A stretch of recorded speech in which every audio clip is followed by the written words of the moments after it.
اعوذ باللہ من الشیطان الرجیم، بسم اللہ الرحمن الرحیم۔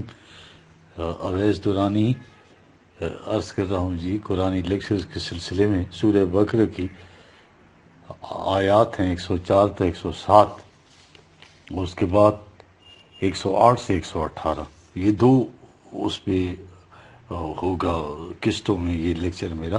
اور اس میں جو ٹاپکس ہم لیں گے، ایک تو جماعتی زندگی کی خصوصیات 104 آیت، اور ناسخ و منسوخ کا جو گمراہ کن عقیدہ ہے اور جو سازشی کی ہیں، اور اس کے بعد اگلا ٹاپک جو ہے اسلام اثبات و تغیر کا نام ہے، پرونس اور چینج۔ یہ تین ٹاپکس ہیں جی جو ان آیات میں کور ہوں گے، ٹھیک ہے جی۔ تو میں اب 104 تا 107 آیات کا جو ہے تو تلاوت کروں گا جی۔ یا ایھا الذین آمنوا لا تقولوا رائنا وقولوا انظرنا واسمعوا وللکافرین عذاب علیم۔ دیکھ رہے اب ان تین لفظوں میں سارا اسلامی نظام اور جماعتی زندگی آ گئی جی، کہ اس میں کوئی کنسیشن رعایت نہ طلب کرنی ہے، اور نگاہ رکھنی ہے اسلامی نظام نے اپنے ان کرتا دھرتا لوگوں پر، اور سننا ہے، سننے سے مراد اطاعت کرنی ہے، اور جو بھی انکار کرے گا تو وہ پھر ذلت کی زندگی اس کی ہو جائے گی۔ قرآن یہ بتا رہا ہے، یا ایھا الذین آمنوا لا تقولوا رائنا وقولوا انظرنا واسمعوا وللکافرین عذاب علیم۔ ٹھیک ہے، جماعتی زندگی کی خصوصیات۔ وما یود الذین کفروا من اہل الکتاب ولا المشرکین ان ینزل علیکم من خیر من ربکم واللہ یختص برحمتہ من یشاء واللہ ذو الفضل العظیم۔ اب یہ جو اہم آیات ہیں 105ویں آیت سے، ما ننسخ من آیت اور ننسیہا نات بخیر منہا اور مثلیہا، عالم تعلم ان اللہ علی کل شیء قدیر، عالم تعلم ان اللہ لہ ملک السماوات والارض وما لکم من دون اللہ من ولی ولا نصیر۔ اب یہ ان آیات پہ جی ہم آئے ہیں، تو سب سے پہلے تو اب دیکھیے جی، یہ جو آیات ہیں 104ویں جو آیت ہے جی، اس میں دیکھیے کیسے جماعت کی اہمیت، خصوصیات قرآن نے بتائے ہیں۔ یا ایھا الذین آمنوا لا تقولوا رائنا وقولوا انظرنا واسمعوا وللکافرین عذاب علیم۔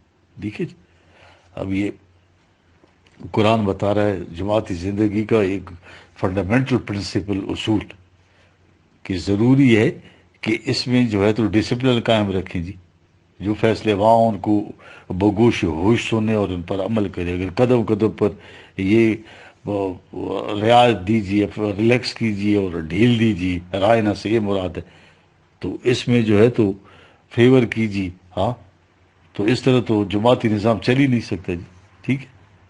جس طرح یہ بنی اسرائیل نے کیا تھا، ہر قدم قدم پر وہ رعایتیں مانگتے تھے، ہاں، وہ ٹھیک۔ اب جس جماعت و نظام میں افراد اس قسم کے تقاضے کریں، اگر افراد کے تقاضے پورے کرنے شروع کر دی جائیں تو یہ جو جماعتی مصلحت ہے وہ کہاں جائیں گی؟ اگر افراد کے تقاضے پورے کیے جائے تو نظام اور جماعت وہ تو ختم ہو گیا جی، ہاں، وہ تو قائم رہ ہی نہیں سکتے۔ اصل میں یہ جو جتنی پارٹیاں ہمارے ہاں بھی، پہلے بھی قرآن یہ کہہ چکا ہے، ان کو بھی تحسبهم جمیعا وقلوبهم شتیٰ، یہ تو بظاہر قرآن نے بنی اسرائیل کی بات کی ہے کہ وہ جمعیت جماعت ہے، لیکن یہ جماعت نہیں ہے۔ کیوں؟ کہ ان کے دل ایک دوسرے سے الگ الگ ہیں، قلوبہم شتیٰ۔ جب اس قسم کی جماعت ہو تو پھر جماعت کو قائم رکھنے کے لیے پتہ ہے جماعت کے سربراہ کو کیا کچھ کرنا پڑتا ہے، اسے ہر وقت دھیان رکھنا پڑتا ہے کہ اس کی بھی رعایت ہو اور اس کی بھی رعایت ہو، ورنہ وہ یہ جو ہے تو اب جس طرح عمران خان بیچارہ پھنسا ہوا ہے، ٹھیک ہے نا، ہاں، یہ چیز ہے جو قرآن ہمیں بتا رہا ہے۔ سوچ سمجھ کر عقل و فکر سے دیکھیں، اس جماعت کے اصول ایسے کہ میں اس کے ساتھ منسلک ہو سکتا ہوں، ممبر کو چاہیے اس کے بعد اس جماعت کے اندر آنا چاہیے، پھر وہاں جو بھی فیصلے ہوں جو ہے ان کو سن کے اس کے مطابق عمل کیا جائے، رعایت کوئی نہیں ہے، ٹھیک ہے، اس سے تو جماعتی فیصلے ختم ہو جائیں گے۔ یہ ہے اصول حکومت کی حیثیت سے، ایک جماعت کی حیثیت سے زندگی بسر کرنے کی۔ لا تقولوا رائنا جی، بنی اسرائیل کی طرح قدم قدم پر یہ نہ کہہ دینا شروع کر دینا کہ ہمیں یوں رعایت کیجیے اور ہمیں یہ کنسیشن دی، وہ قول انظرنا، ہمارے اوپر ذرا نگاہ رکھیے کہ ہم بہرار اور نہ ہو جائیں، یہ چیز ہے۔ وسمعوا، اس کے بعد ان فیصلوں کو سنی، ٹھیک ہے، ہاں ٹھیک ہے۔ پچھلی آیت 293 میں تھا نا کہ کیفیت یہ کالو سمینا و حسینا، اس کے بعد خلاف ورزی کرتی ہے، سننا نہیں ہے، سماعت کے اندر اطاعت بھی آ جاتی ہے، اور اس لیے کہ تم سربراہ سے تو یہ چیز کہو کہ ہم پہ ذرا نگاہ بھی رکھے کہ ہم ادھر ادھر نہ ہو جائیں، پھر سنی اور اس کی اطاعت کرے۔ پھر قرآن کرے جو اس کے یہ روش اختیار نہیں کرتے، اس کو انکار کرتے، تو اس کا نتیجہ پھر تباہی اور بربادی ہے، جو ہم دیکھ رہے ہیں اپنے ملک میں بھی اور باقی جہاں جہاں بھی ہے، یہ پورے آپ دیکھیں نگاہ دوڑائی اسلامی ممالک میں بھی، ٹھیک ہے۔ اب یہ نبوت کے سلسلے میں یہودیوں نے ایک اعتراض کیا تھا نا کہ بھائی وہ جو ہے تو بنی اسماعیل میں یہ نبوت کیوں چلی گئی، ہمارے خاندان کی مناپلی تھی جی، اس لیے پھر وہ جبریل کے دشمن ہو گئے۔ وہ اصل میں یہ پیغام اس گھر کے اندر لے گیا، اسے تو چاہیے تھا کہ ہمارے پاس لے آتا پیغام، وہاں قرآن نے تردید کی ہے، اس لیے قرآن یہ کہتا ہے اگلی آیت 105 میں وَمَا يَوَدَّ الَّذِينَ كَفَرُوا مِنْ أَهْلِ الْكِتَابِ وَلَا الْمُشْرِكِينَ أَنْ يُنَزَّلَ عَلَيْكُم مِّنْ خَيْرٍ مِّن رَبِّكُم، یہ ساری کٹ ہو جاتی ہیں، قرآن بتاتے یہ دل سے چاہتی نہیں ہے کہ اہل کتاب اور نہ یہ مشرکین، یہ اہل کتاب ساری مذہبی فرقے کی بات قرآن کر رہا ہے، اور مشرکین بھی کہ خیر نازل ہونا چاہیے ان پر، ٹھیک ہے۔ یہ عصبیت تھی جس کی قومی، جس کی بنا پر وہ نہیں چاہتے تھے یہ یہودی، اور یہ مشرکین کے ہاتھوں کیفیہ خود عرب تھے، ان میں رسول کریم صلی اللہ علیہ وسلم پیدا ہو گئے، ان کے قبیلے کے لوگ تھے، قبائلی عصبیت بہت زیادہ تھی، کعبے کے متولی ہونے کی وجہ سے قریش کا قبیلہ باقی عرب قبائل کے مقابلے میں بہت اونچا سمجھا جاتا تھا، لیکن قریش کو ایک بہت بڑا قبیلہ یا قوم سمجھے، ان کے اندر چھوٹے چھوٹے خاندان تھے، ان خاندانوں میں بھی باہمی رقابت تھی، حسد، ایک دوسرے سے ریس لگائی تھی، بڑھنا چاہتے تھے اور کسی اور کو بڑھتا وہ دیکھ نہیں سکتے تھے۔ یہی بات ہے کہ ابو جیل کے گھرانے کی کہ انہوں نے جو فلاں چیز تھی وہ بھی بنو ہاشم لے گئے، ابو جیل کہتے تھے، فلاں معاملے کے اندر بھی یہ لے گئے، لیکن پھر ہم نے اس کے مقابلے میں یہ کیا، اس نے یہ کیا، اب آخر میں دیکھیے نبوت بھی اپنے گھر لے گئے، ہم اس کے بعد کیا کریں؟ کہا یہ مشرکین بھی نہیں چاہتے تھے، یہ قرآن بتا رہا ہے کہ یہ چیز اس طرح ہو جائے۔ اب یہ دیکھیے خیر کا مفہوم دیکھیے قرآن میں کیا ہے، ٹھیک ہے، یعنی انسانی ذات کا باختیار ہونا، خیرہ، خا یا وہ یا اور را جو ہے اس کا وہ ہے روٹ ہے جی، روٹ ورڈ ہے، ان ینزل علیکم من خیر من ربکم، ہمارے ہاں تو یہ تو بالکل وہ اس کا ترجمہ ہی غلط ہے، ٹھیک ہے۔ اب قرآن نے جو ہے تو اس کی یہ مادہ وہی ہے جو ساتھ کر دیکھیے خا یا را ہے، اس کا تو ترجمہ ہو ہی نہیں سکتا جی، یہ وہی چیز ہے جس سے آپ کے سامنے اختیار کا لفظ ہے، یعنی انسانی ذات میں ڈس انٹیگریشن اور پشمردگی یا اطملال پیدا ہو جائے، ٹھیک ہے، تو وہ تو خیر ہے، اور شر کے معنی یہ کہ ڈس انٹیگریٹ ہو جائے، دیکھ رہے قرآن یہ تعریف کرتا ہے، اس لیے ڈیفیوز اور ڈس انٹیگریٹڈ جو پرسنالٹی ہوتی ہے، ہاں ٹھیک ہے، یہ ذات انسانی تو صاحب اختیار ہی نہیں رہتا، جس ذات میں جو ہے ڈس انٹیگریشن، اور پہلی علامت یہ ہے کہ وہ شخص کبھی فیصلہ نہیں کر سکتا جی، اپنے آپ پہ کنٹرول نہیں رہتا، ہمیشہ تذبذب میں پائیں گے، ڈوئل پرسنالٹی ہوگی۔ پہلا معیار یہ ہے ڈیولر پرسنالٹی کا سٹینڈرڈ یہ ہے کہ انسان اپنی صحیح فیصلے کرتا ہے، ڈٹرمنیشن پیدا ہو جاتا ہے اس کے اندر، صحیح فیصلہ فیصلے کے اوپر جم کر کھڑا ہو جاتا ہے، اور پھر وہی کی روشنی میں کام کرے تو سارے فیصلے صحیح ہوتے، ٹھیک ہے۔ اب یہ جو پرسنالٹی کا انٹیگریشن ہے، یہ ڈٹرمنیشن سے ایک فیصلہ کرے پھر، ٹھیک ہے، یہ قرآن بتا رہا ہے، ٹھیک ہے جی۔ خیر ہر وہ عمل جس سے اس کی ذات میں اتنا استحکام پیدا ہو جائے کہ وہ صاحب اختیار و ارادہ بنتی چلی جائے، اس کی جو پرسنالٹی ہے، یہ کائنات کے اوپر اللہ کو حاصل ہے، اس سے نیچے انسان کو دیا ہے، جو انسان فیصلے نہیں کر پاتا صاحب ارادہ ہے ہی نہیں، اس کی پرسنالٹی سپلٹ اپ ہو گئی ہے۔ وہ ضابطہ، وہ اصول، وہ قوانین جس سے انسانی ذات میں اس قسم کا استحکام پیدا ہو جائے، وہ صاحب اختیار بن جائے، یہ ہے خیر۔ ایک ہی مقام پر نہیں، متعدد مقام پر قرآن نے کہا ہے وَقِی لِلَّذِينَ اتَّقُوا مَاذَا أَنزَلَ رَبُّكُمْ 16/38۔ یہ مومنین سے پوچھتے ہیں یہ لوگ کہ اللہ نے، تمہارے رب نے تم پر کیا نازل کیا؟ ٹھیک ہے، اب قرآن نے دیکھیے اجاز دیکھیے اور ایجاز، اختصار دیکھیے قرآن۔ کالو خیرہ، جامعیت دیکھیے جی، اللہ نے نازل کی، ایک لفظ میں بات کی، کیا ہے؟ خیر، ٹھیک ہے، للذینہ، اور دیکھیے اب خود نتیجہ اس کا کیا ہوتا ہے، قرآن بتا رہا ہے اگلی آیت میں جی، 16 میں 16/30 میں، وَلِلَّذِينَ آحْسَنُوا فِي هَٰذِهِ الدُّنْيَا حَسَنَةٌ، جو اس کے مطابق متوازن زندگی بسر کریں گے، ان کی اس دنیا کی زندگی بھی متوازن ہو جائے گی، صرف یہاں کی نہیں، وَدَارُ الْآخِرَةِ خیر، اس کے بعد کی زندگی جو ارتقائی زندگی ہے، اس کے اندر بھی وہ صاحب اختیار و ارادہ ہوتا ہے۔ دیکھ رہے ہیں، مرنے کے بعد بھی اختیار و ارادہ اللہ نہیں چھینتا۔ ولا نعمہ دار المتقین، اسی آیت کا اس طرح سے جو وہ ان خطرات سے بچ جاتے ہیں، ڈس انٹیگریشن سے پرسنالٹی کی، تو ان کا انجام خیر اور بہتر ہوتا ہے۔ دیکھا یہاں بھی قرآن کے نے یہی کہا، خیر نازل کیا، خیر کے مطابق عمل کرنے سے بتا دیا کہ دنیا کی زندگی بھی حسین اور آخرت کی بھی زندگی حسین، انسانی ذات مزید اختیارات اور ارادوں کی مالک بنتی ہے، یہ جو اللہ نے نازل کیا ہے، یہ ہے خیر کی تشریح۔ کہا ما یود الذین کفروا من اہل الکتاب وللمشرکین ان ينزل علیکم من خیر من ربکم، ان اہل کتاب اور مشرکین عرب میں سے جو لوگ قرآن پر ایمان نہیں لاتے نا، اسے دیکھ ہی نہیں سکتے کہ تمہاری طرف اللہ کی وحی آئے، ٹھیک ہے، اس کی بنا پر تمہیں زندگی کی خوشگواریاں ملے، لیکن اس میں ان کے چاہنے یا نہ چاہنے کا کیا سوال ہے۔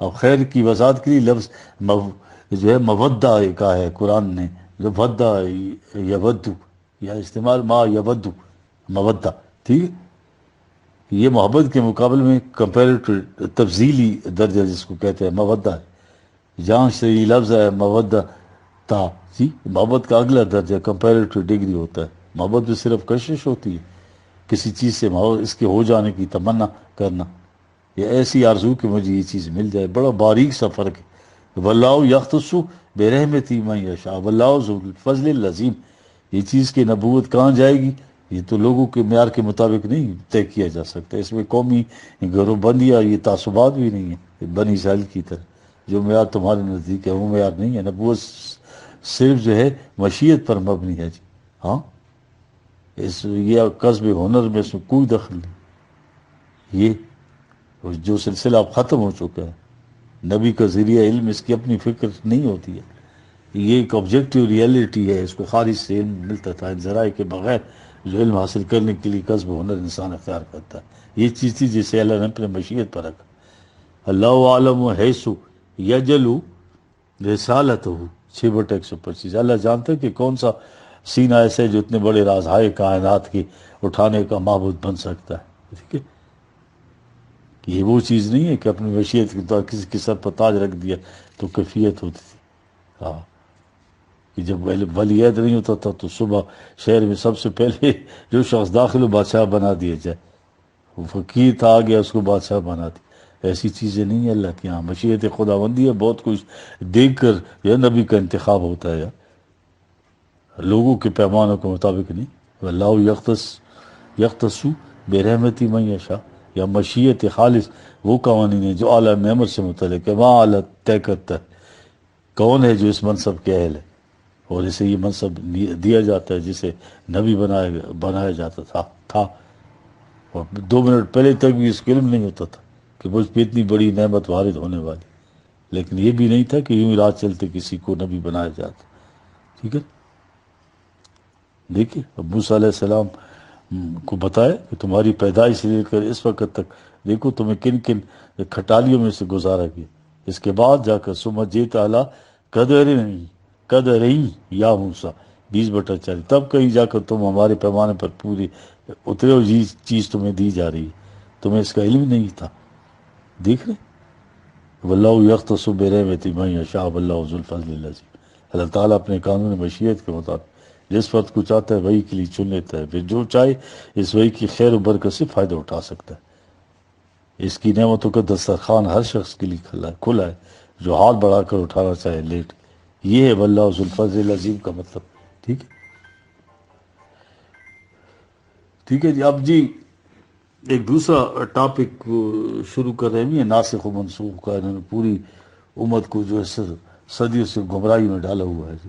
ٹھیک ہے، یہ 106ویں آیت ہے۔ ٹھیک ہے، یہ آیت ویسی ہے جیسے 102 کے متعلق بڑی اہم آیت ہے، لیکن اس کی غلط مفہوم نے پتہ نہیں گاڑی کو کس پٹی سے کس پٹی پر ڈال دی، نقصان دیا۔ وما ننسخ من آیت اور ننسیہا ناتی بخیر منہا اور مثلہا عالم تعلم ان اللہ علی کل شیء قدیر۔ بڑی عظیم آیت ہے۔ قرآن بتا رہا ہے کہ رسول خدا کی طرف سے پیغام لاتا تھا، وہ پیغام اپنی قوم تک پہنچاتا اور اس کو جو ٹرانسلیٹ کر کے متصل کنکریٹ اس میں پیغام کو کنکریٹ شکل دے دیتا، نظام کی شکل میں۔ اس کے بعد اس قوم کے مذہبی پیشوا پریسٹ جو ہے وہ اپنی مفاد پرستیوں کے لیے اس کے پیغام کی تحریف کرتے، ملاوٹ کرتے، آمیزش کرتے، ضائع ہو جاتا کچھ عرصہ کو، تھوڑی عرصے کے بعد وہ دین مذہب میں تبدیل ہو جاتا۔ اللہ کا جو اصلی پیغام کی جگہ انسانی خیالات آ جاتے تھے، وہ اس کی تشریحات کرتے تھے۔ تورات تھی تو ساتھ تلمود ایک ہی قسم کا لے آتے تھے۔ پھر یہودیوں کو کہ جیسا کہ عقیدہ وضع کیا، وہی کی دو قسمیں ہو گئی، ایک اللہ کی کتاب میں اور دوسرا وہ مثل ماؤ جس طرح ہم نے کیا۔ ٹھیک ہے جی، یہ یہودیوں کو عقیدہ تھا۔ اللہ کا دین انسانوں کے جو ہے خود ساختہ مذہب میں تبدیل ہو جاتا تھا۔ رسول اللہ صلی اللہ علیہ وسلم تشریف لائے، اللہ کا دین قرآن کے اندر محفوظ کر کے دے دیا۔ آپ کے بعد یہ جو مفاد پرست گروہ ہوتا ہے، اس کے لیے تو ممکن نہیں تھا کہ قرآن کے الفاظ میں کسی قسم کی کوئی تبدیلی کر سکے۔ اس کی حفاظت کا ذمہ اللہ نے لیا تھا، اس میں کسی قسم کی تبدیلی تو ممکن نہیں تھی۔ اب کیسے کرے؟ آزاد طریقے سوجے۔ ٹھیک ہے جی، اب قرآن حکیم کے خلاف پہلی چیز وہ تفسیر تھی جو تیسری چوتھی صدی ہجری میں زبانی روایات پر یہ تبری کیا۔ تبری ابو جعفر محمد جریر تبری جو ہے یہ 225 سے 311 ہجری نے لکھی جی۔ ٹھیک ہے، اب وہ جو تفسیر تھی ساری انسان خیالات، اس کے بعد جو آپ وہاں سے چلے ہیں بس، اس کے بعد ہر شخص اسی طرح کی اس کے اوپر غزل کے اوپر جو ہے تو مصرع لگاتا گیا۔ تفسیری دیکھو تعداد کے اعتبار سے ہزار لاکھوں، ضخامت کے اعتبار سے ایک ایک تفسیر جو ہے 100 جلدوں کی، لیکن مفہوم کے اعتبار سے دیکھی تو پہلی تفسیر سے ذرا ادھر ادھر نہیں ہٹ سکتے ہو، تبری کو فالو کر رہے ہیں۔ اس کے بعد کہہ دیا گیا کہ یہ تو رسول اللہ صلی اللہ علیہ وسلم کی تفسیر۔ اب اس چیز نے یہ جو گھڑی ہوئی چیز تھی قرآن کی جگہ لے لی۔ روایت کے متعلق تنقید ہونی شروع ہوئی کہ صاحب بہرحال انسانوں کے راستے سے یہاں پہنچی۔ کسی نے کہا کہ بھئی نبی اکرم صلی اللہ علیہ وسلم نے اپنے سامنے جو مخاطبین تھے ان کو سمجھانے کے لیے چیز اختیار کی تھی۔ اب مثل ماؤ کے نام پر وہی کی دو قسموں کا عقیدہ، پھر وہ شان نزول کا تصور دیکھو، گمراہ کٹ دوسری دونوں سازشیں۔ قرآن نے کہا تھا کہ آپ صحابہ سے مشورہ کیا کریں۔ کسی نے یہ کہا کہ صاحب بعض صاحب سے کوئی چیز طے پائی تھی، ہاں عقیدہ اس کے ساتھ وہی یہودیوں والا وضع کر دیا گیا۔ وہی کی دو قسمیں ہو گئی، ایک تو قرآن کے اندر، دوسری مثل واو اس کے ساتھ وہ ساری وہی روایت کے اندر۔ اب یہ روایت رسول اللہ صلی اللہ علیہ وسلم کے اقوال نہ رہے، وہی خداوندی کر دی ہے نا۔ یا قرآن تو صرف اتنی کتاب ہے 500 صفحات کی، اور ان کے ساتھ دیکھے مثل ماؤ کے 6 لاکھ حدیث، یہ اتنا کچھ اور ہے۔ عقیدہ یہ کہ وہ جو ہے قرآن آپ کا مثل ماؤ اس کی مثل اس کے ساتھ ہے، ہر آیت کے متعلق چلے لکھتے ہیں کہ اس کی ایک شان نزول ہے۔ دیکھیے یعنی ٹائم اور سپیس کے اندر مقید کر دیا قرآن کو۔ کوئی واقعہ ہوا، اس واقعے کے اوپر یہ چیز آئی، اگر اس قسم کا واقعہ ہوگا تو پھر یاد آپ کے کام آئے گی، اگر واقعہ نہیں ہوگا تو پھر کام نہیں آئے گی۔ اب مولانا روم آئے جی، اب دوسری سازش موجود کہ یہ تصوف والے ارباب معرفت، ٹھیک ہے، یہ انہوں نے کہا کہ جتنے بھی الفاظ ہیں کوئی شے ہی نہیں ہے، یہ الفاظ کے اندر ایک بات نہیں مانی ہے، لٹرل میننگ نہیں ہے، یعنی نہ وہ زبان کا اعتبار، نہ لغت کا اعتبار، نہ روایت کا اور نہ تفسیر کا، سارا کچھ انہوں نے بالکل ختم ہی کر دی، بات نہیں مانی۔ ان کو الفاظ سے کوئی تعلق نہیں، یعنی ایبروگیٹ ہی ہو گیا سارا قرآن. یہ کہاں سے آئے یار؟ سند ہے جی، آپ خدا سے براہ راست پوچھ آتے ہیں. چلیے صاحب دیکھ لی مولانا کو ماذا قرآن مغزرہ برداشتیم اور استخوان پیشے سگاں انداختیم. قرآن کا مغز یہ ہے کہ جو ہم نے لے لیا ہے. ماذا قرآن مغزرہ برداشتیم استخوا پیشے سگاں انداختیم. اور یہ جو باقی بچہ ہے لوگوں کے پاس ہیں، یہ ہڈیاں ہیں. اب 500 آیات منسوخ کر دی گئی. ٹھیک ہے جی، قانون کی کتاب تھی یار، رہنمائی دینی ذات حیات. اب اس کی حیثیت کیا رہ گئی جی؟ عقیدہ یہ بس وہ کہ قرآن کے جو احکام ہیں، قانون تو احکام میں ہوتا ہے یار. ان میں ایک آیت دوسری آیت کو منسوخ کرتی ہے. قرآن کے اندر دیکھیے کیا یہ حکم موجود ہے، یہ حکم منسوخ ہے جی. کتنی آیتوں کا جی؟ 500 آیتوں کا. کوئی حکم منسوخ کر دی یار. یہ جتنے حکومت کی طرف سے احکام کی کتابیں ہوتی ہیں، ایکٹس، قوانین کی کتاب، اس کے بعد ان میں کریکشن سلپس ہوتی ہیں. ٹھیک ہے، ایک بل ہوتا ہے، پھر وہ ایکٹ بنتا ہے. اس ضابطے کا فلاں دفعہ فلاں قانون کی روح سے منسوخ ہوتا ہے. یہ بتانا پڑتا ہے کہ یہ آیت قانون اس حکم کی روح سے منسوخ ہے، فلاں تاریخ سے منسوخ ہے. اب یہ نافذ عمل نہیں ہوگا، اناپریٹو ہوگا، اس کی جگہ یہ نافذ عمل ہے. اب ایسی چیزوں کو تصور میں لائی. قانون کی کتاب آپ کو دی اور اس میں کہیں اس قسم کے بعد میں نہ انسٹرکشن آئی، نہ کوئی حکم، نہ کوئی دوسرا بل ایکٹ آیا ہو تو اس کی فلاں دفعہ منسوخ ہے. اس کی بجائے یہ کہ کہیں سے نہ آئے اور عقیدہ یہ ہو کہ 500 احکام منسوخ ہے. کون سے بھائی؟ ہاں، یہ سلسلہ کائنات تو ایک طرف ہے، انسانیت ایک طرف. اسی چھوٹی سی عدالت بھی نہیں چل سکتی. آپ کے سامنے یہ جو اسٹیبلش مسلمہ قوانین ہیں، آپ دعویٰ لے کر جائیے نا، ثابت کا آخر میں کہہ دیا جاتا ہے کہ صاحب وہ تو حکم ہی منسوخ. اس کی تو کہیں کوئی انسٹرکشن نہیں ہے، کوئی لا نہیں ہے، کوئی بل پاس نہیں ہو. یہ کیسے منسوخ کر دیا قرآن؟ وہ عام عدالتوں میں ایسے نہیں مانتے. یہ دیکھیے جی، یہ چیز ہمارے ہاں ہے. قرآن میں کہیں کسی آیت کے متعلق اللہ نے یہ نہیں کہا کہ یہ ہماری فلاں آیت کو منسوخ کر دی. خدا علیم و وخیر کے ہاں یہ چیز ہے ہی نہیں یار. بہرحال عام عدالت کا تقاضا قانون کی کتاب کا جو تقاضا ہے، اس کے مطابق تو کچھ ہوتا کہ یہ آیت ہم نے نازل کی ہے، یہ آیت ہمارے فلاں حکم کو منسوخ کرتی ہے. پھر سارے قرآن میں کہیں نہیں ہے کہ 500 آیت منسوخ ہیں. اب 5ویں سازش دیکھیے ان کی، مختلف فرقوں کی، وہ مختلف فقہ، مختلف روایات، مختلف فیصلے ہیں ان کے. اب یہ فقہ کے احکام دیکھیے پڑھی سرین قرآن کے خلاف. قرآن کے الرام اس کے خلاف حکم. یہ جو شریعت ہے اس میں شریعت فقہ چلتا ہے، قرآن کا تو حکم ہی نہیں چلتا. کیوں جی؟ یہ منسوخ ہے. سند جی فلاں نے کہہ دیا، قرآن کا کیا باقی رہا جی؟ قرآن کی ایک آیت نے قرآن کی دوسرے کو منسوخ کر دیا. اتنے تو اس طرح سے منسوخ کیے. جب بھی کبھی ایسا ہوا کوئی آیت بھی ایسی نہ ملی، کھینچ تان کر یہی کہہ دے کہ اس نے اس کو منسوخ کیا. دوسرا کی تھا کہ حدیث قرآن کی آیت کو منسوخ کر سکتی ہے. پھاٹا کھول گیا. اس کے بعد فقہ آ گئی. فقہا نے جو قانون بنایا اس کے اندر فقہ حنفی میں عقیدہ کیا ہے کہ اگر ہمارے امام کا کوئی فیصلہ حدیث یا قرآن کی آیت کے خلاف نظر آئے تو کوشش یہ کرنی چاہیے کہ اس آیت کی تعویل ایسی ہو کہ اس فیصلے کے مطابق ہو جائے. اگر ممکن ہو تو اس آیت یا حدیث کو منسوخ سمجھے. جو حکم ہوگا فقہ ان کا وہ ہوگا فیصلہ. دیکھیے اللہ کی یہ کتاب جس کی حفاظت اس نے ذمہ اٹھایا تھا، تو اس کا مطلب کیا؟ یہ تو ایبروگیٹ ہو گئی. اب اللہ میاں سے کہیے نا کہ آپ کے اس الفاظ کی انا لہو لحافظون جو ہے، انا نزلنا ذکر و انا لہو لحافظون کی یہ الفاظ کہاں گئے جی؟ کتاب صرف تلاوت کے لیے رہ گئی، ثواب کے لیے رہ گئی. عمل جتنا ہو رہا ہے بالکل اس کے خلاف ہے ان ساری چیزوں پر.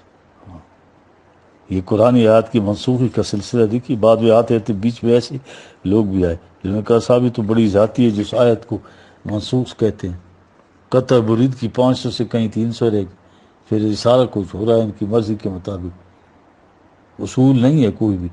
سمٹتی ایسے بھی لوگ پیدا ہوئے کہ عقیدہ وہی اس قسم کا بڑا باطل سا. شاہ ولی اللہ نے کہا نہیں، صرف 5 آیتیں منسوخ ہے. لیکن آپ عقیدہ رکھے تو پھر ایک بھی آیت بھی کہیے تو بات تو وہی ہے. لیکن انہوں نے بہرحال 5 تک سمٹایا. عبید اللہ سندھی نے کہا کہ نہیں، زمانہ ایسا نازک تھا، ایسا عقیدے سے قطعا انکار کرنا خطرناک چیز تھی. تو جو انہوں نے 5 آیتیں بتائی ہیں شاہ ولی اللہ، ان میں بھی بڑی آسانی سے مطابق تطبیق ہو سکتی ہے. ٹھیک ہے جی.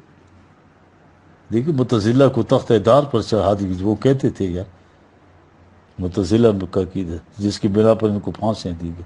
6,000 کا نام جو ہے تو ملتا ہے تاریخوں میں جن کو یہ گالیاں دیتے ہیں. انہوں نے کہا تھا کہ اللہ کی کتاب کوئی حرف منسوخ نہیں. دیکھیے جب پریسٹ ہوڈ اقتدار حکومت ہوتی ہے ان کے ہاتھ میں، ان لوگوں کے ساتھ کیا ہوا تھا پتہ ہے؟ یہ مجاہد تھے، کھالے کھچوانی، کوئی کتاب ان کی باقی نہیں چھوڑی.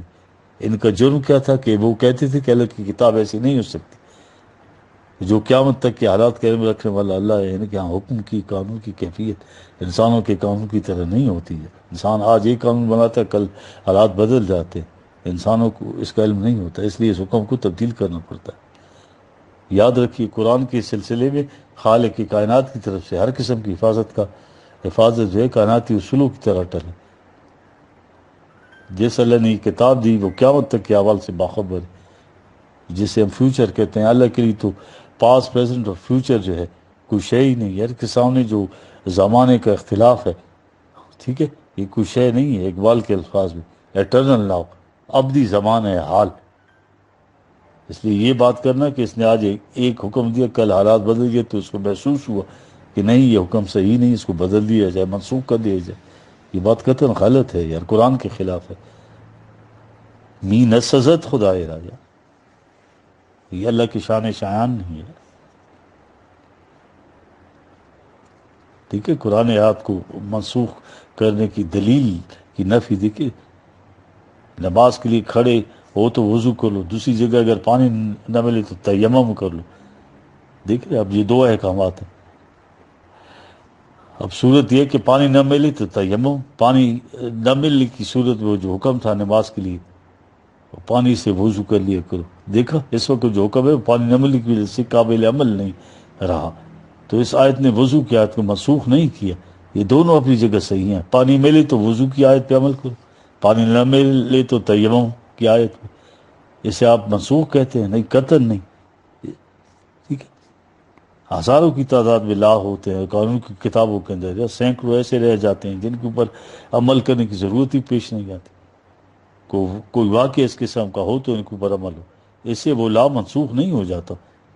وہ فار دا ٹائم بینگ جو ہے جو انآپریٹو ہو جاتا ہے. جب بھی حالات پیدا ہوں گے، جب بھی اس قسم کی، تو وہ قانون پھر جو ہے ایکٹیویٹ ہو جائے گا. اللہ کی ایسی کتاب، آخری کتاب، مکمل کتاب، محفوظ کتاب قیامت تک کے لیے، اس کی کتاب میں یہ کیفیت ہو ہی نہیں سکتی. یہ دوسری چیز، وہ جو بدلے ہوئے احکام ہے وہ کتاب کے اندر موجود ہے، ان کی کہیں نشاندہی نہیں کی. یہ ہے اس کی صورت. یہ عقیدہ کہ قرآن کی بعض آیت ایسی بھی ہیں جو قرآن کے اندر اس وقت تک نہیں ہیں، لیکن عمل ان کے اوپر ہی ہونا چاہیے. یعنی موجودہ قرآن غیر مکمل ہے یہ کہتے ہیں، اس میں یہ آیتیں اب نہیں ہیں لیکن ان کے اوپر عمل ہونا ہے. کہتے ہیں کہ بعض آیات کے اندر موجود اس کے اندر ہیں، قرآن میں ان پر عمل نہیں ہوگا. دیکھیے وصیت کے سلسلے میں یہ واضح احکامات کو منسوخ کر دی. کتب علیکم آیا ہوا ہے، یہ قرآن کی آیت ہے نا، 2/180. حقاً علی المتقین ہے یار. ٹھیک ہے جی، من بعد وصیت. ٹھیک ہے، ہر شخص ان چیزوں کو چھوڑ کے وہ وصیت کرے گا. قرآن کا حکم ہے، مومن کو فریضہ. شریعت کیا کہتی ہے کہ آیت منسوخ ہے. کوئی شخص وصیت نہیں کر سکتا پھر 1/3 مال میں، اور وہ بھی اپنے ورثاء کے حق میں نہیں کر سکتا. قرآن میں تھا والدین اقربین، اور پھر ایسا حکم ہے. قرآن میں بہت تھوڑے سے احکام ہیں جن کی تفصیل ہے. سارا طریقہ جزیات تک قرآن نے دی ہے. وصیت کیسے لکھنی چاہیے، کیسی ہونی چاہیے، کس قسم کے شاہد، یہ سارا کچھ دیکھ رہے ہیں کیسی ڈیٹیل دی ہے قرآن. ایک ایک چیز قرآن گھر کے اوپر بڑا زور دیتا ہے، جنت بنا ہے. اب اس آیت کو منسوخ کر کے ایک روایت بیان کرتے ہیں. اب سنیے ان کی روایت یہ کیسے جی، کہ رسول اللہ صلی اللہ علیہ وسلم ایک صحابی کی عادت گئے، انہوں نے کہا میں تو مر رہا ہوں، میرا مال جو ہے سارے کا سارا چاہتا ہوں اللہ کی راہ میں دے دوں. آپ نے کہا نہیں ایسا نہ کرو، کچھ جو بعد میں ہیں ان کے لیے بھی چھوڑو. کہا آدھا دے دوں، آپ نے کہا اتنے کا بھی نہ کرے، پھر 1/3 آپ نے کہا خیر یہ کر دیجیے۔ یہ روایت ہے، کوئی حکم نہیں، کوئی فیصلہ نہیں، ایک ایڈوائس ہے، اس کے جو حالات ہوں گے اس کے پیش نظر کچھ بھی ہے، ایک نصیحت ہے۔ دیکھ رہے ہیں آپ، اب اس قسم کی 300 سال بعد لکھی غلط روایات ہیں، اور قرآن کے اس قسم کے حکم کو منسوخ کر رہی ہے۔ دیکھ، اب یہ جو عقیدہ ناسخ و منسوخ ہے، اس میں جو کمپلیکیشن پیدا ہوئی ہیں، یہ دیکھیں پرسنل لا یا قانونی شریعت جو ہے، یہ قرآن کی آیت کے مطابق ہوں، ہنگامے کھڑے کر دیے گئے۔ ٹھیک ہے، عقیدہ کیا ہے؟ قرآن کے احکام منسوخ ہیں۔ سند کیا ہے جی؟ یہ آیت ما ننسخ من آیت اور ننسیہا ناتے بخیر منہا، اس میں اس لحاظ ترجمہ کرتے ہیں کہ ہم اسے منسوخ نہیں کرتے یا بلاتے نہیں ہیں، ہم اسے بہتر اس جیسی دوسری آیت لے آتے ہیں، بس اس سے وہ ساری عمارت کھڑی کی جاتی ہے۔ ٹھیک ہے جی، لفظ نسخ، نون صرف معنی ہے ایک چیز کے بدلے میں اوریجنلی دوسری چیز دے دینا۔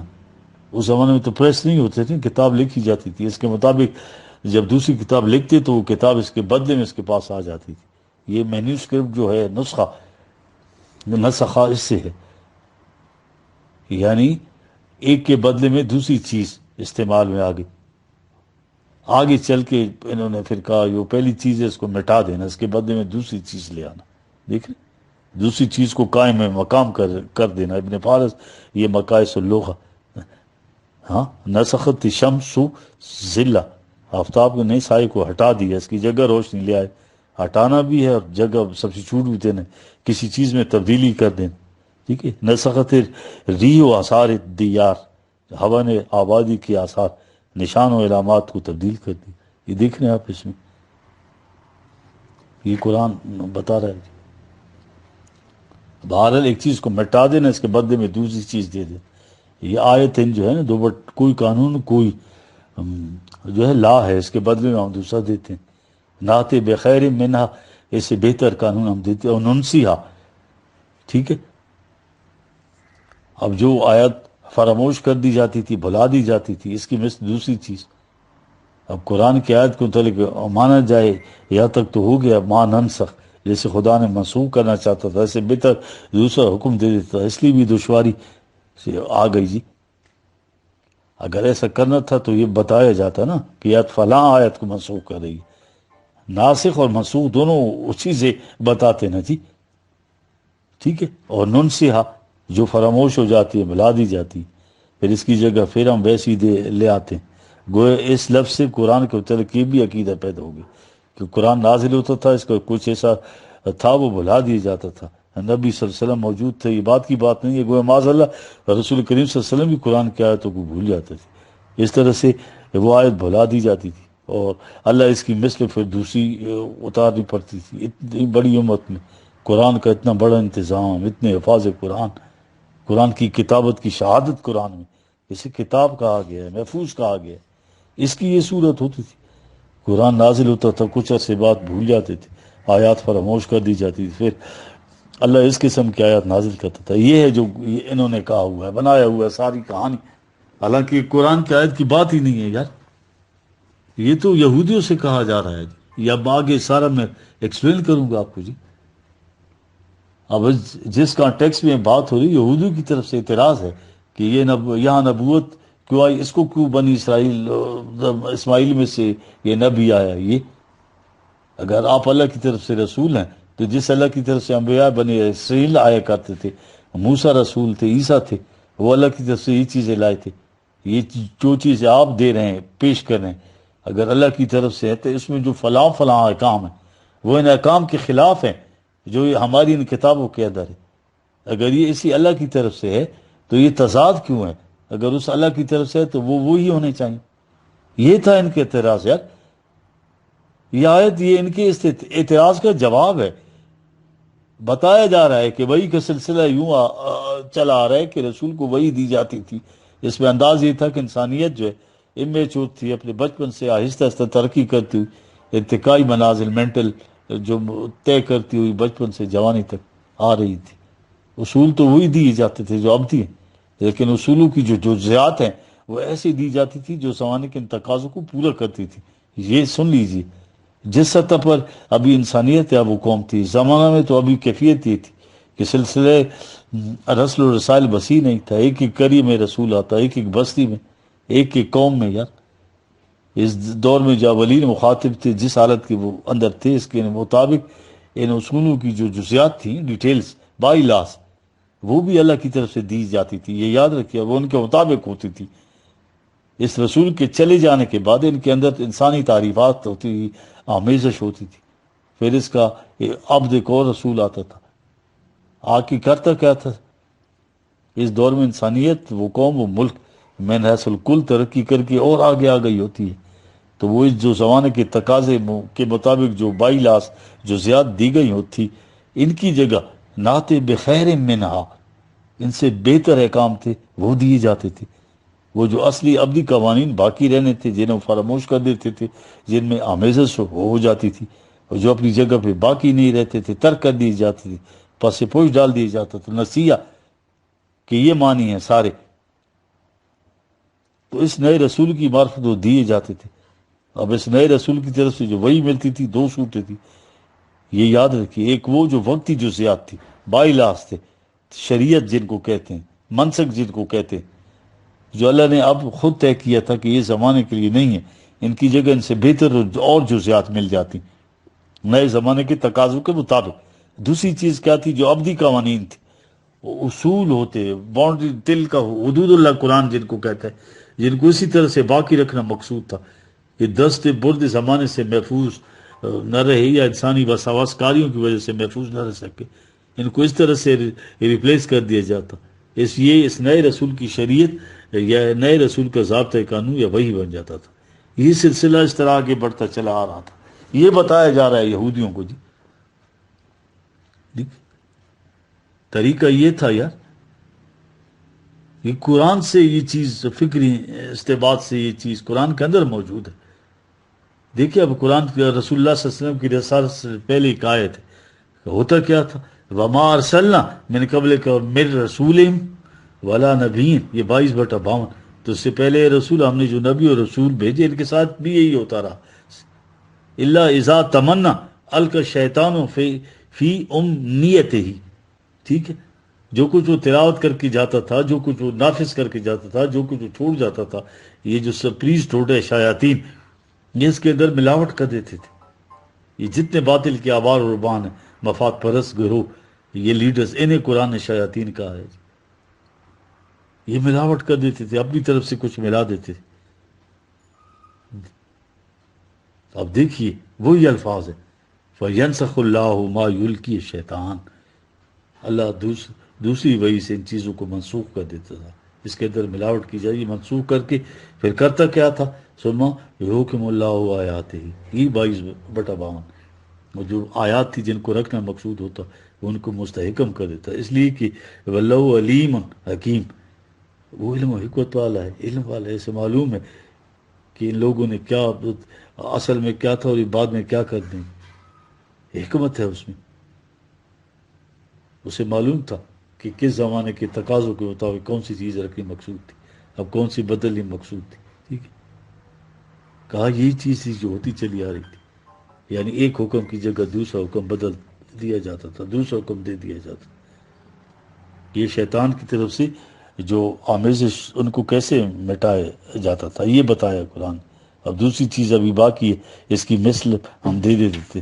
تو یہ وہ ہے جس میں آمیزش ہو جاتی تھی. اس قسم کی وہی بات واپس لے آتے تھے. لیکن یہ چیز کہ ایک حکم پہلے دیا گیا تھا، وقتی تھا، اس کو بدل کر اس کی جگہ دوسرا حکم، یہ چیز بھی تو آنی چاہیے. اس کے لیے کہا، دیکھیے ایک دوسری جگہ، وَإِذَا بَدَلْنَا آیَةً مَكَانَ آیَةٍ 16/100 کو، جب ہماری حکمت کا تقاضا ہوتا کسی ایک آیت سے مراد قانون، کسی ایک قانون کو بدل کر اس کی جگہ دوسرا قانون دے دیا جائے. وَاللَّهُ عَالَمُ بِمَا يُنَزِّلُ، اللہ بہتر جانتا ہے کہ کس کی جگہ کیا چیز دینی چاہیے.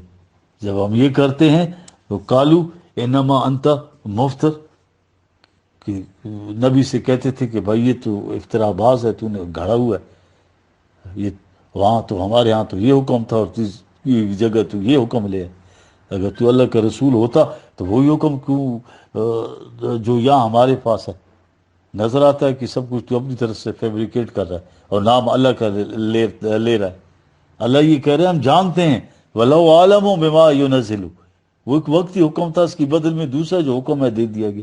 یہ ارتقائی دور تھا جس میں وہی جو ہے وہ پرمنس اور چینج کے ایک حسین امتزاج سے ارتقائی منازل طے کرتی ہوئی جی چلی آ رہی تھی. یہ پرمنس ان اصولوں کو ہے، یہ باؤنڈری لائن جن کو حدود اللہ قرآن کہتا ہے، جو ہمیشہ کے لیے جو ہے امیوٹیبل ہیں، اور تغیر ان جزیات میں ہے جو وقتی طور پر دی گئی تھی. دیکھ رہے ہیں اب دیکھیں نوح علیہ السلام کے زمانے کے طوفان آیا اور سو کہ عقل اتنی امیچور تھی، وہ کشتی بنانا تک جو ہے وہ اللہ تعالیٰ بتا رہے ہیں وہی کے ذریعے. ٹھیک ہے، بچپن سے جوانی تک انسان آیا مینٹلی وہی دے رہا ہے کہ کشتی کیسے بناؤ. اس لیے ان جزیات تک اللہ کی طرف سے رہنمائی آتی تھی. لیکن یہ بچہ بڑھتے بڑھتے جوان ہو گیا، انسانیت جو ہے عہد شباب کو پہنچ گئی. جو ان بچے کے لیے اب یہ ضروری نہیں ہے کہ اس کو اگلی پکڑ کے چلاؤ جی. ٹھیک ہے جی، یہ تو باعث شرم ہے، یہ تذلیل ہے انسانیت کی. اب تو مستقل طور پر جو ہے تو سائن بورڈ ہونا چاہیے. ہاں اب اس سے زیادہ کسی کی ہدایت کی ضرورت نہیں. انسانیت جو ہے عہد شباب میں پہنچی تو اللہ کا آخری رسول آ گیا. دیکھ رہے قرآن کی جو عظمت ہے، اس کے مکمل ہونے کی شہادت خود قرآن میں ہے. ختم نبوت سے مراد ہے کہ اب انسانیت بچپن میں نہیں رہی، جوان ہے. اب ایسے اصولی ہدایت کی ضرورت، جس طرح سے بچوں کو اتنی چھوٹی چھوٹی جزیات بھی سکھانی پڑتی ہیں، بڑے ہونے پر انہیں اس کی ضرورت نہیں رہتی. اور جزیات تو روز بدلتی رہتی. یہ جتنا پچھلی وحی کے اندر، پچھلی کتابوں کے اندر، پچھلے رسولوں کے اندر ہدایات، رہنمائیاں، اصول، قوانین آئے تھے، ان کو ہمیشہ کے لیے غیر متبدل رہنا. تو ایک لفظ میں اللہ نے قرآن کے متعلق کہہ دیا. قرآن کیا ہے؟ ایک لفظ میں جی، وَأَنزَلْنَا إِلَيْكَ الْكِتَابَ بِالْحَقِّ مُصَدِّقًا لِمَا بَيْنَ يَدَيْهِ مِنَ الْكِتَابِ 5/48. تیری طرف یہ مبنی بر حقائق جو ہے کتاب ہم نے نازل کی. جو دعوی یہ لوگ کرتے آ رہے تھے ان سب کو سچا کر دکھائی. وہ مہیمنہ علیہ 5:48. یہ جتنی تعلیم اس سے پیش ہے وہ ساری کی ساری اس کے اندر رکھ دی گئی ہے. اس میں وہ ہیت ہو گئی ہے. مہیمن کا مطلب اپنے اندر لے کر محفوظ کر دینا. دونوں چیزیں اپنے اندر لے کر اور اسے محفوظ کر دینا. لہذا اب فاحکم بینہم بما انزل اللہ، تم ان اہل کتاب کو بھی قرآن کے ذریعے فیصلے دو، کیونکہ ان کے ہاں کے جواب غیر متبدل قانون تھے، اس میں آ گئے ہیں. جو عارضی چیزیں تھیں وہ بدل گئی، جو چیزیں انہوں نے فراموش کری تھی، وہ جو باقی رکھنی مقصود تھی وہ قرآن کے اندر آ گئی. یہ تمام ان چیزوں کا مہمن ہے قرآن. یہ خصوصیت اس کے بعد وحی کی ضرورت ہی نہیں رہی جی. ختم نبوت کی سب سے بڑی دلیل جو خاتم زبر سے ہے یا زیر سے کہا سلسلہ خاتم نبیین ہے 33/40. یا نبوت ختم ہوئی جب ارباب شریعت نے اس اصول کو مان لیا کہ رسول اللہ کو وحی کے علاوہ الہام بھی ہوتا ہے. ختم نبوت کے معنی سلسلہ وحی کا ختم ہو جانا، نہ کہ سلسلہ الہام کا. تو یہاں وہ زیر زبر ختم ہو جاتی ہے جی. دیکھ رہے وَتَمَّتْ كَلِمَاتُ رَبِّكَ صِدْقًا وَعَدْلًا 6/115.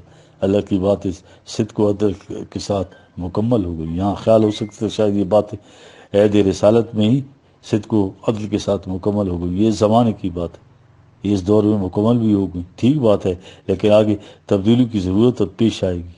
کچھ بھی تو ہو سکتا ہے، کسی تبدیلی کے لیے کوئی رسول صحیح جیسے پہلے آیا کرتے تو کہا لا مبدل لکلماتی، اس میں اب تبدیلی کی کوئی ضرورت نہیں ہے.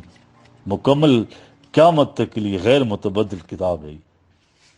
دیکھ رہے وہ سمیع العلیم. یار اس اللہ کی طرف جو سمیع بھی العلیم بھی ابدیت ہے یار. یہ عربی زبان میں دیکھیے فعیل کے وزن کے اوپر اللہ کی صفات ہیں. سمیع ایک تو سامع ہو گیا نا، عالم ہو گیا. ٹھیک ہے، فاعل ان کے وزن پہ، اس وزن کے اوپر جتنے فاعل آتے ہیں یہ وقتی طور پہ ہوتا ہے. مثلا سننے والا وقتی طور پر، جاننے والا عالم. او فعیل کے وزن پہ کے معنی ہمیشہ سے کرنے والا. ٹھیک ہے، کبھی ایسا نہیں ہو سکتا کہ وہ سمیع نہ ہو، کبھی ایسا نہیں ہو سکتا کہ وہ علیم نہ رہے. وہ سمیع العلیم، یہ اس کی کتاب ہے. وَتَمَّتْ كَلِمَاتُ رَبِّكَ صِدْقًا وَعَدْلًا. یہ مہمن ہو گئی تمام سابقہ سچائیوں کو مکمل غیر متبدل. دیکھ رہے اللہ نے قرآن کے متعلق آخری خدشے کا ازالہ بھی بڑے جلال کے ساتھ کر دی. سارے انتظامات ہو گئے. ٹھیک ہے، لیکن اس کے باوجود یہ تو ہو سکتا ہے کہ جیسے پہلے ہوتا اس میں تحریف کر دی جائے، آمیز غیر متبدل رہے، ٹھیک ہے نا؟ اب دیکھ رہی بورڈ اعلان، ہاں ان نحن نزلنا الذکر وإنا لہ لحافظون، یار دیکھ رہے ہیں، نزلنا ہم نے نازل کیا، یہ فاعل مول قرآن کی شدت تاکید دیکھ رہے ہیں، انا یہ انا الف کے ساتھ اس کے اندر تاکید، پھر نحن نزلنا دیکھ رہے ہیں، نحن کس نے نازل کیا، زبان دیکھ رہے ہیں، کنسٹرکشن دیکھ کے کیسے ترجمہ کریں گے آپ یار اس کا، انا نحن نزلنا الذکر یا انا لہ لحافظون، یہ لام دیکھیے حافظون کے اوپر تاکید ہے یہ، ٹھیک ہے، مہمن تمام سابق سچائیوں کو جو ہمیشہ کے لیے مکمل ہے، اضافے کی ضرورت نہیں، غیر متبدل، کوئی ناسخ و منسوخ نہیں ہے، تبدیلی کی ضرورت نہیں، محفوظ ہے، اللہ نے حفاظت کا ذمہ لیا۔ ان چیزوں کے بعد پھر کسی آنے والے رسول کی ضرورت رہتی ہے؟ کاہے کے لیے آئے گا یہ؟ اس قسم کا قانون دے دیا، اب کسی سہارے کی ضرورت نہیں انسان کو۔ دیکھیں قرآن کے نزدیک جن جن چیزوں کا بدل جانا مقصود تھا، وقت کے تقاضوں کے تحت انہیں بدل دیے گئے۔ دیکھیے اس آیت پہ پھر آ جائیے، ما ننسخ من آیت او ننسیہا ناتے بخیر منہا او مثلہا، یہ ایک سوچیے، معنی صاف ہے، یہودیوں سے کہا جا رہا ہے اس قرآن میں جو کچھ تم دیکھ رہے تمہاری جو بعض احکام ہیں ان کے خلاف ان کے اندر احکامات ملتے ہیں، ٹھیک ہے جی، کہ فلاں فلاں چیز جو یہودیوں کے اوپر حرام تھی وہ اس بنا پر ان پر حرام کر دی گئی تھی، عبدی طور پر نہیں تھی، وہ حضرت یعقوب نے اپنے لیے اس کو کہہ دیا تھا کہ میں نہیں کھاتا گوشت، وہ اس کو پسند نہیں کرتا تھا تو انہوں نے اس کو شریعت بنا لی۔ قرآن میں یہ چیزیں آتی ہیں، کہا یہ چیزیں جو اس انداز کی تھی جن کو زمانے کے تقاضے کے ساتھ انسانیت کے عہد شباب میں پہنچنے تک بدلنا مقصود تھا، اس لیے ہمارا طریق یہ تھا کہ دوسرے رسول کی معرفت اس سے بہتر دے دیتی تھی، جو فراموش کر دی جاتی تھی، ترک کر دی جاتی تھی، پس پش ڈال دی جاتی تھی، اس کی مثل ہم دوبارہ لے آتے تھے۔ اس کے بعد آخر میں یہ کتاب ایسی دے دی جس کی میں یہ خصوصیات ہیں، یہ اس کے بعد کسی قسم کو کوئی ناسخ منسوخ نہیں۔ دیکھ رہی یہ تو قرآن کی آیات کے اندر کا ذکر